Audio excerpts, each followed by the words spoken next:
ტრისტან წითელაშვილი ბრალდებებს უარყოფს და აცხადებს, რომ საიდუმლო სამხედრო ობიექტებზე არ შესულა. მისი განცხადებით იგი მხოლოდ თელეთის სასაწყობე ბაზაზე იმყოფებოდა, რომელიც საიდუმლო ობიექტი არ არის. სალომე ქოქიაშვილი განაცხადებს თემას ახლა პირდაპირ ეთერში. სალომე, გისმენთ. თეახტესკო პრესკონფერენციის ფარგლებში საკმაოდ ვრცელი განმარტებები გააკეთა ტრისტან წითელაშვილი, რომელიც უარყოფს იმას, რომ რომელიმე სამხედრო ობიექტზე იმყოფებოდა გასაიდუმლოებულ სამხედრო ობიექტზე და აწარმოებდა იქ ფოტო ან ვიდეო გადაღებას. დღეს ტრისტან წითელაშვილი ამტკიცებს, რომ იგი იმყოფებოდა ერთ-ერთ საწყობზე, სადაც შენახული იყო სამშენებლო ტექნიკა და სწორედ ამ ტექნიკის აღწერისა და დათვალიერებისთვის იმყოფებოდა იქ.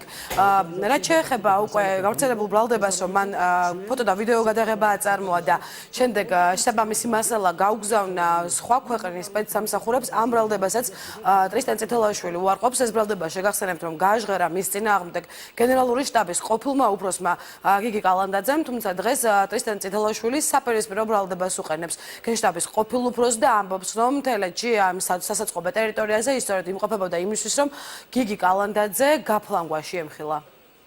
მე საიდუმლო ობიექტებზე არ ყოფილ ვარ. და არანაირი აბსოლუტურად არც გადაღება და ჩაწერა მიწარმოებია. მე ვიყავი თელეთის მთაზე, სადაც იმ დროს, როდესაც გიგი კალანდაძე იყო გენერალური შტაბის უფროსი, მას ყავდა გადაყვანილი მოპარული ტექნიკა, საინჟინრო ტექნიკა და არა საბრძოლო ტექნიკა. ჩვენ მუშაობდით პარალელურ რეჟიმში იმასთან დაკავშირებით, რომ როგორც სამხედრო უფლებადამცველი და სამხედრო ექსპერტი დაუშვათ გენინსპექცია თუთი დაიწყო ამ მიმართულებით მუშაობა, ამ საქმის არ ქონებოდა გაყალბება, ამან მონიტორინგს უწევდით ჩვენ და ვიღაცა სხვა პირი დაუშვათ იმ დამნაშავეს მაგრამ სხვა არ დაჟილიყო.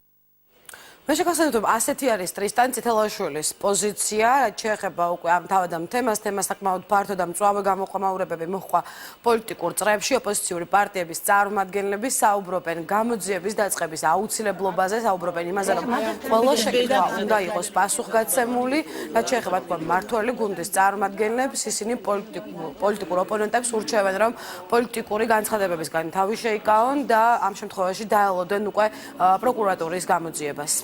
რა თქმა უნდა, ეს არის უდიდესი სკანდალი. ეს არის უდიდესი სკანდალი გადაჭარბების გარეშე. პასუხისგებაში უნდა იქნეს მიცემული ბატონი ჯანელიძე. რა თქმა უნდა, მანამდე დაიწყოს მოკვლევა.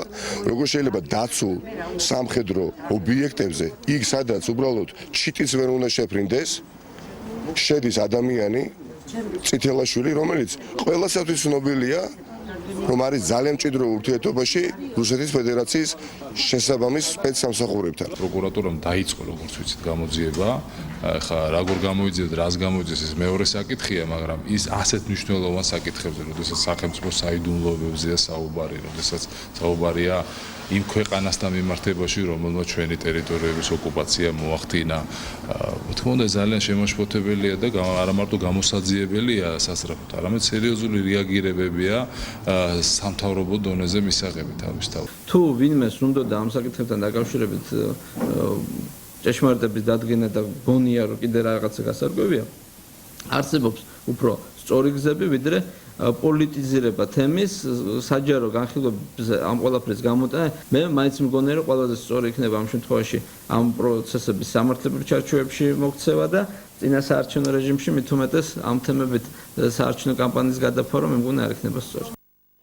დღეს დილით ასევე განცხადება გაავრცელა პროკურატურამ. პროკურატურაში იუწყებიან, რომ თავდაცვის სამინისტროს გენერალური ინსპექციიდან მათ უკვე გამოითხოვეს შესაბამისი მასალები და დაიწყება ამ მასალების შესწავლა. მადლობა სალომე ქოქიაშვილი საუბრობდა პირდაპირ ეთერში.